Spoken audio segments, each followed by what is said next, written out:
Okay, let's just get straight into this. I am Mona. This is my YouTube OC/persona. My name has some history for me, and it was a great inspiration for my great friend, Leo da Vinci. And yes, of course, he named the Mona Lisa after me. What could ever make you doubt that very real fact? Mona is my IRL nickname, so I love that it is also the name I have for my YouTube channel and for my OC. I've had my OC for around 2.5 years now. The very first idea I had for her was something drawn on a very small notepad or something.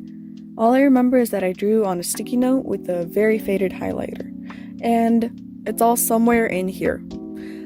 I'll just show you guys photos along with the speed paint. Yes, so sometime in 2023 I had started my first YouTube channel, and that was when I had realized I wanted a character to represent me and that I didn't really want my face to be shown. Figuring out a way of portraying myself was very difficult for me, which is true for any OC ever in my experience. I've never had a persona before, or a character I drew more than once, so it was definitely a challenge for me. Now, my channel was doing pretty well, and after a year I had formed an OC I actually loved. And so did my viewers. They actually really liked it, which is very heartwarming for me. Shout out to Bucket Bob because he was an OG subscriber from my last channel.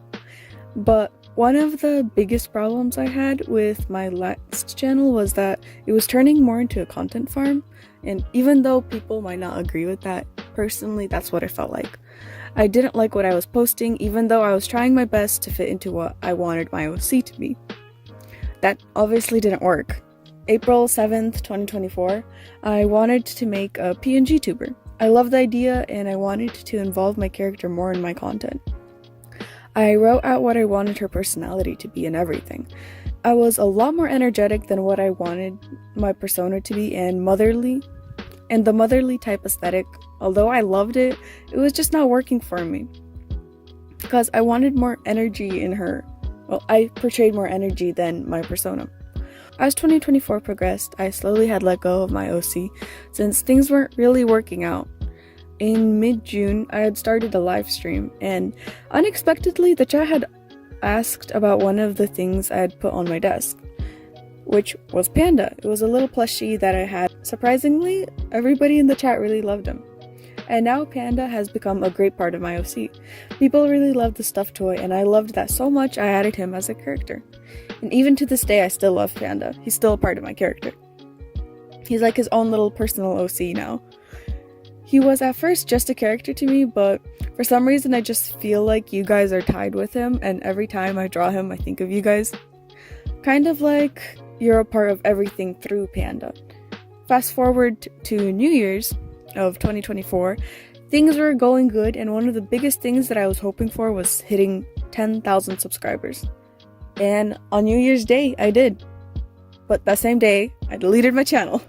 But I had started a new channel the few days after because I wanted to change up the way I did things. And my OC changed because of that. My last channel had felt less personal and more based off of the idea I had of my persona. But with this channel, I'm letting my OC grow and have different traits. I have more chaotic energy, which I love, and I'm not forcing my OC to stick with a particular style or personality. She's grown, and she also has a mini version of herself, which I absolutely adore, and she also has her decked out version. And hopefully this year, we will also hit 10,000 again. But what I want to focus on most is just letting myself, my art, my persona grow and be itself on its own. And it just makes sense in my brain.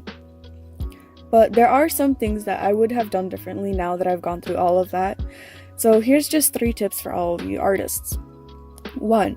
If you're making a persona character, you don't need to know everything about your character.